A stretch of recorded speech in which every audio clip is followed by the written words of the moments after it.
a hoof delivered to the snout as he got too close. Then Amiens Shatters Oak was next at the fore, the fiercest of his huntswomen. She was near as old as Akrit, but still as strong as ever. And if she had been a man, she would have challenged him long ago.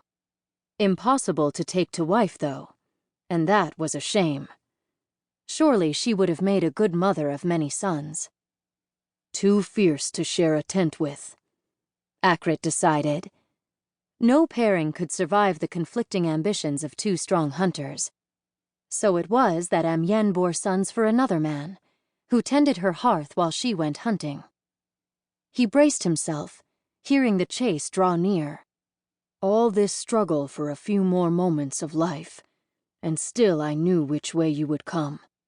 The land spoke to him, its rises and falls, its skeins of little lakes and streams, its hard ground and its soft, the very pattern of the trees showing him where the quarry would turn, where he would leap, where the pack would turn him aside. And the wolf is with me for another year. He ran forward and stepped onto all fours, his burly human frame flowing into the wolf that was his soul, his second skin. Bones, flesh, clothes, and all, turning into the gray hide of the beast. Now he was building up speed, claws catching at the turf, bolting from the undergrowth, almost under the hooves of the fleeing stag. The quarry reared, panicked and turned aside, just as Akrit knew it would. Smiles Without Teeth took the chance to lunge for its haunches, tearing a gash with his claws, but failing to catch hold, and the deer was off again, staggering slightly, and Akrit had shouldered his way to the front of the pack, fresh and strong, and laughing at them. They had no words between them, but he heard their thoughts in the snarls and panting as the pack fell in behind him. Smiles Without Teeth was chuckling. Bleeding Arrow was angry at being outthought. But then outthinking Bleeding Arrow was no great feat. Amiens Shatters Oak was pushing herself harder. She wanted to show that if any woman had been allowed to challenge for leadership, then it would have been her.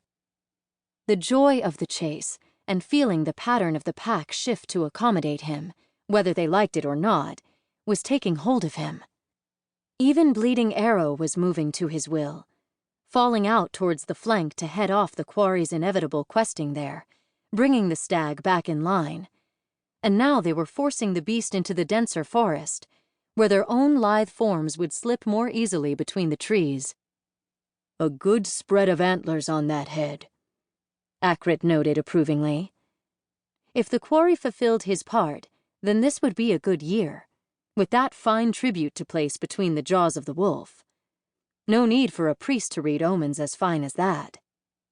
One of the many lessons a warrior must learn was held in the great span of those antlers. Do not let your strength become your weakness.